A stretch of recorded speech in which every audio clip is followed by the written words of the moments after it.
Prezados alunos, eu sou o professor Joilson da Faculdade Evangélica de Goianésia e nessas videoaulas nós trataremos o tema relacionado à disciplina Prática Simulada Cível.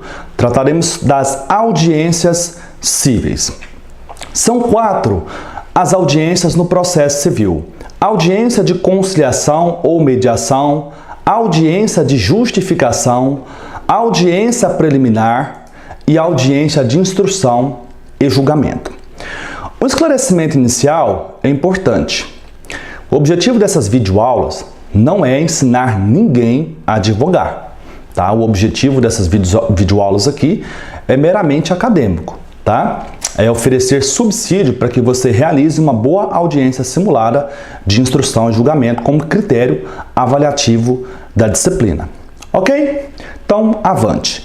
Primeira audiência que estudaremos é a audiência de conciliação ou mediação. A audiência de conciliação ou mediação é aquela audiência realizada após o protocolo da petição inicial e antes do oferecimento da contestação e que tem como objetivo a autocomposição das partes, viabilizar, oportunizar as partes, autor e réu, chegarem a uma solução consensual do conflito. Tá? Então, esse é o objetivo da audiência de conciliação ou mediação. Ela é realizada após o protocolo da petição inicial e antes do oferecimento da contestação. A pergunta que se faz é a seguinte: é obrigatória a realização da audiência de conciliação ou mediação? Pela lógica do Código de Processo Civil de 2015, nós temos que, em regra, sim, a audiência de conciliação ou mediação, em regra, é de realização obrigatória. Nós teremos 4 hipóteses em que essa audiência não será realizada. Primeiro, se ambas as partes manifestarem expressamente desinteresse na composição consensual. Segundo, quando não se admitir a autocomposição. Terceiro, indeferimento liminar da petição inicial. E quarto, improcedência liminar do pedido. Olha só, se ambas as partes manifestarem expressamente desinteresse na composição, a audiência não será realizada. Percebam que autor e réu deverão manifestar expressamente, isto é, por petição escrita, o desinteresse na solução consensual do conflito na audiência de conciliação ou mediação. Imaginemos que na petição inicial o autor consigne essa informação, que não deseja a realização de audiência de conciliação ou mediação.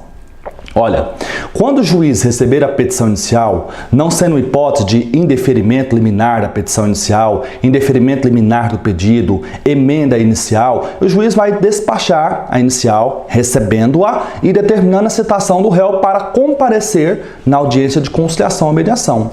Ainda que o autor tenha se manifestado que não deseja participar desta audiência. Ela não será realizada se o réu, quando citado a comparecer na audiência, manifestar por escrito o seu desinteresse na realização da audiência de conciliação ou mediação. Ok? A segunda hipótese é quando não se admitir a autocomposição. E quando que não se admite a autocomposição? Quando o direito controvertido, quando o conflito de interesse tiver por pano de fundo direitos de natureza indisponível. Ok? E por óbvio, quando o juiz indefere liminarmente a petição inicial, também não há que se falar em realização de audiência de conciliação ou mediação. O mesmo raciocínio valendo para improcedência liminar do pedido. Essas duas situações, indeferimento liminar da petição inicial e improcedência liminar do pedido, já foram estudadas no tema petição inicial nas aulas inaugurais desse curso. Outro questionamento: se em regra a audiência de conciliação ou mediação é de realização obrigatória, qual a consequência do não comparecimento injustificado das partes? Muito importante isso aqui, porque se o juiz determina o comparecimento do autor e do réu na audiência de conciliação ou mediação e uma das partes não comparece ou ambas as partes não comparecem, qual que é a consequência? é importante que você conheça a redação do artigo 334, parágrafo 8º do Código de Processo Civil. Lá nós temos que a ausência injustificada é considerada ato atentatório à dignidade da justiça e será sancionado com multa de até 2% sobre a vantagem econômica pretendida. E esse valor vai reverter, essa multa vai reverter, em favor da União ou do Estado. Se a ação estiver tramitando na Justiça Federal, por óbvio, a multa vai reverter em favor da União. Se for estadual, a multa reverterá em favor do Estado. Lembrando que não existe justiça municipal, tá? É justiça estadual ou justiça federal. Justiça federal comum ou justiça federal especial. Ok? Uma observação muito importante. A regra do 334, parágrafo 8º, não se aplica ao rito dos juizados especiais cíveis, denominado rito sumaríssimo.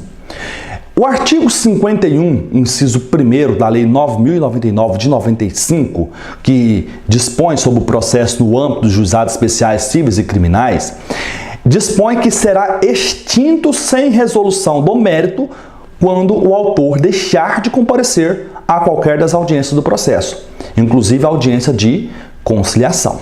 Então, na hipótese de não comparecimento injustificado do autor na audiência de conciliação, no rito comum do processo civil, a consequência é a do artigo 334, parágrafo 8º. Porém, se essa ausência injustificada ocorrer no juizado especial civil, a consequência é o arquivamento do processo a extinção do processo sem resolução do mérito. Ok? Então não confundam o rito comum com o rito sumaríssimo do juizado especial civil. Mais observações. Em regra, a parte deve comparecer pessoalmente à audiência de conciliação ou mediação.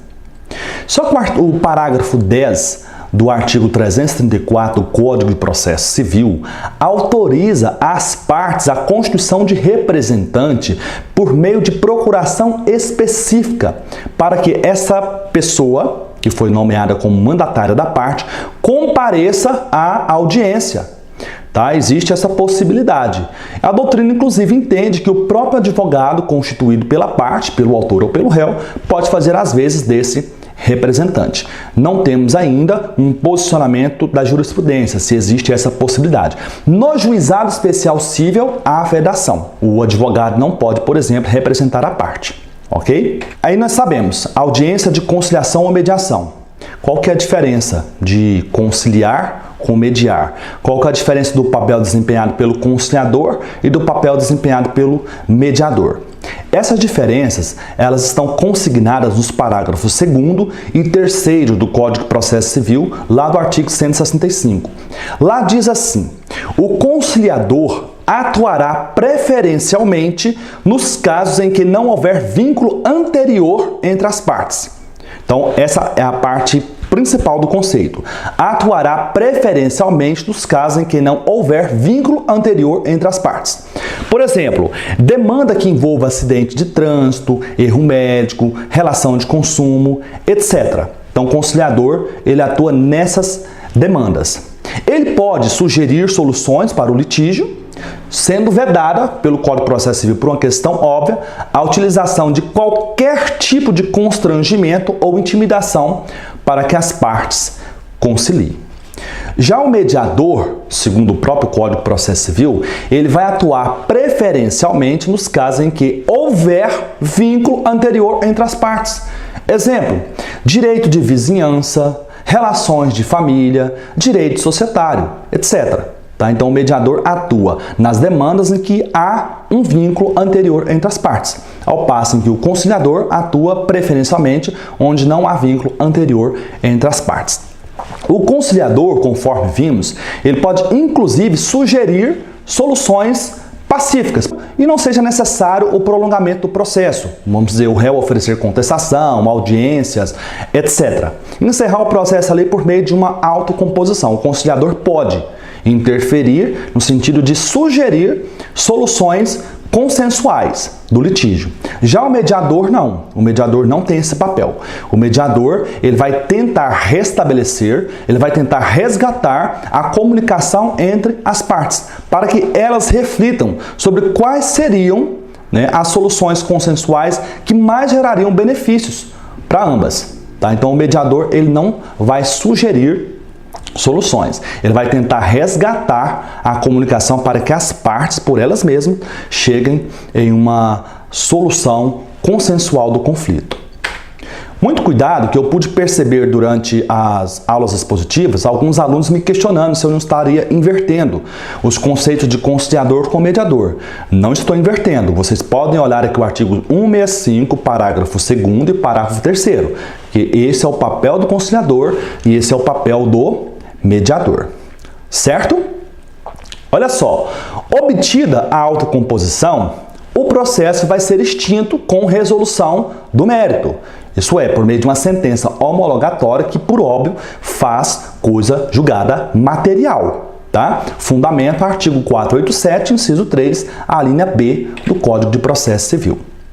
E se a autocomposição não for obtida, qual será o próximo passo?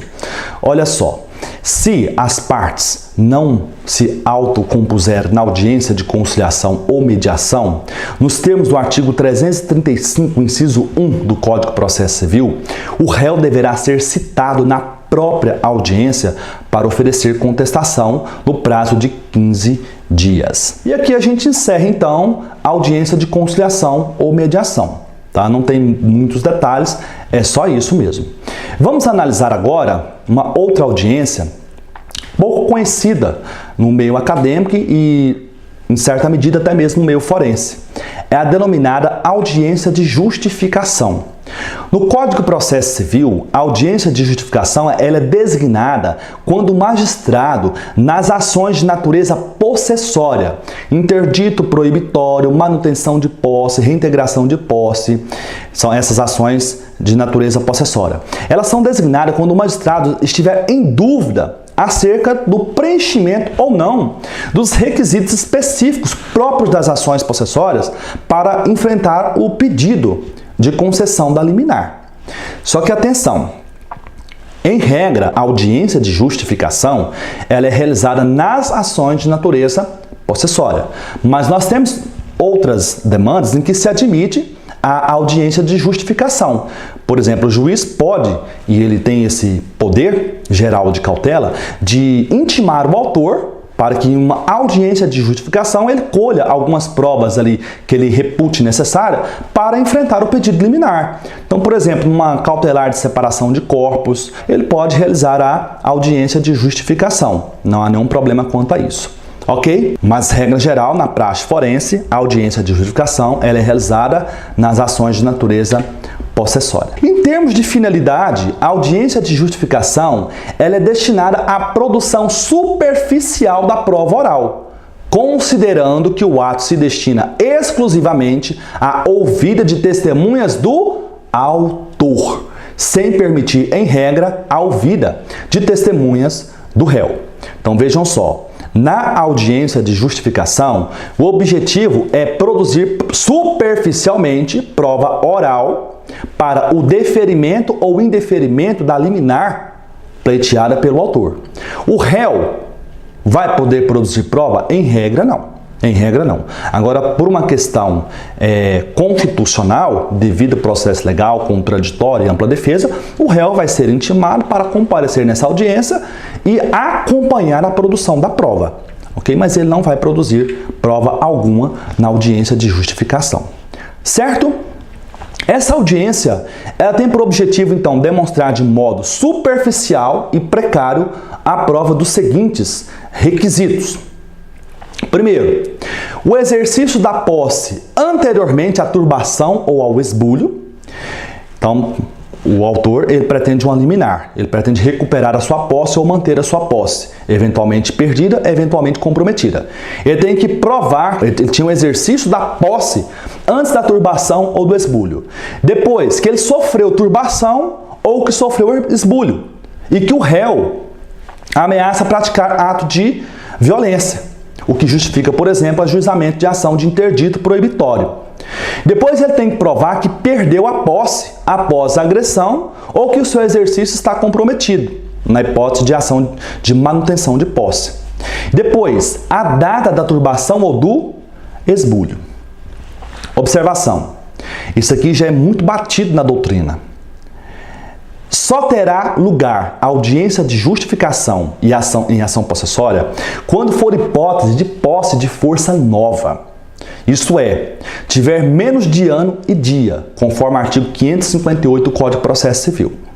Na hipótese de posse de força velha, mais de ano e dia, o magistrado, ao receber a inicial, ele vai designar, se for o caso, audiência de conciliação, e a liminar poderá ser obtida a título de tutela provisória de urgência de natureza antecipada. Essa regra está consignada no artigo 558, parágrafo único. Muito importante. Então, a posse de força nova justifica liminar em ação possessória, mediante a realização de audiência de justificação. Posse de força velha, se tem mais de ano e dia que o autor perdeu a posse, ele não vai poder ingressar então com esse rito aqui e pedir a realização de uma audiência de justificação.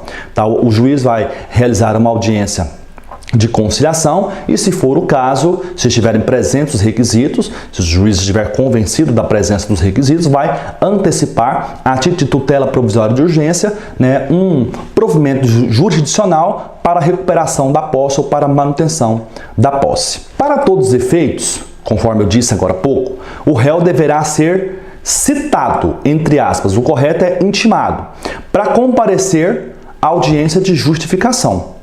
E o réu comparece não é para promover a sua defesa, mas para acompanhar a produção da prova oral, conforme determina o artigo 562 do Código de Processo Civil. Concedida ou não a liminar pretendida, após a audiência de justificação, o réu deverá ser citado, agora sim, para, no prazo de 15 dias, contestar a ação, conforme o artigo 564 do Código de Processo Civil. Trataremos no próximo bloco da audiência preliminar.